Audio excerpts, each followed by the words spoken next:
Dnes by sme vám radi predstavili štítkovač Dymo Label Manager 420p, ktorý je dodávaný v dvoch variantoch, a to v krabicovej alebo kufríkovej verzii. Štítkovač v krabicovom balení má jasné označenie a rôzne jazykové mutácie. Zariadenie patrí medzi obľúbené profesionálne štítkovače na trhu a je veľmi obľúbené aj medzi elektrikármi. Krabicové balenie obsahuje návod na použitie, samotný štítkovač, ktorý je na prvý pohľad kvalitne spracovaný.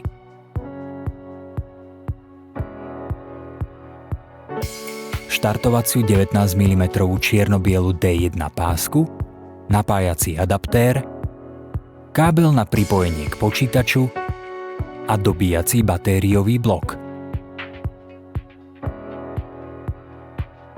V druhej variante je štítkovač dodávaný v kufríkovej verzii v mäkkom púzdre.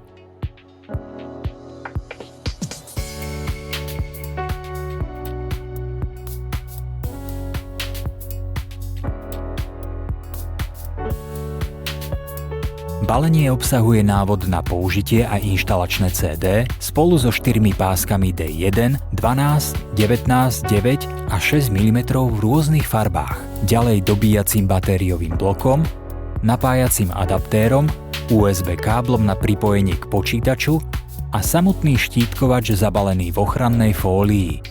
Ešte raz pre zopakovanie tu máme návod na obsluhu, D1 pásku 12, 9, 6, 19 mm, štítkovač, napájací adaptér, dobíjací batériový blok, kábel pre pripojenie k počítaču a prenosný kufrík, ktorý ochráni štítkovač a jeho príslušenstvo. Teraz si ukážeme, ako štítkovač funguje. Štítkovač je napájaný len cez dobíjací batériový blok, ktorý je možné nabíjať cez priložený adaptér. Do štítkovača vieme použiť rôzne pásky od výrobcu Dymo, hlavne však radu D1, a to od 6 do 19 mm. Pásku jednoducho vložíme, počuť zacvaknutie a na zadnej časti vidieť cez priehľadné okienko, akú pásku máme vloženú. Na hornej časti štítkovača je vstup pre pripojenie k počítaču a rovnako na pripojenie adaptéra. Na odstrih pásky sa používa manuálne tlačidlo na bočnej strane štítkovača. Štítkovač zapneme, následne nás vyzve k výberu šírky pásky, potvrdíme zeleným tlačidlom OK. Červené tlačidlo zapnutia naľavo, formátovanie, navigačné tlačidlá, otvorenie, tlač štítku, náhľad, ukladanie, písmená s diakritickými znamienkami, klávesa Caps pre veľké písmená a dosť veľký medzerník, ako aj veľké tlačidlo Enter. Súčasťou klávesnice je aj alfanumerická klávesnica. Zadaním jednoduchého textu a stlačením tlačidla tlače nám vytlačí štítok, ktorý s tlačením tlačidla nožnice ľahko odoberieme.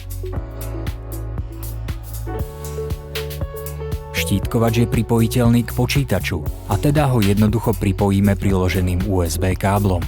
Nikdy ale nie skôr, než nainštalujeme program do počítača. Zapnutím štítkovača sa nám otvorí program Dymo. Je možné, že nás vyzve na aktualizáciu programu.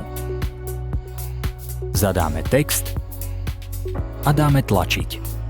Štítkovač automaticky vytlačí štítok. S tlačením bočného tlačidla odstrihneme štítok. Prajeme vám veľa šťastných kilometrov pásky so štítkovačom Dymo Label Manager 420p.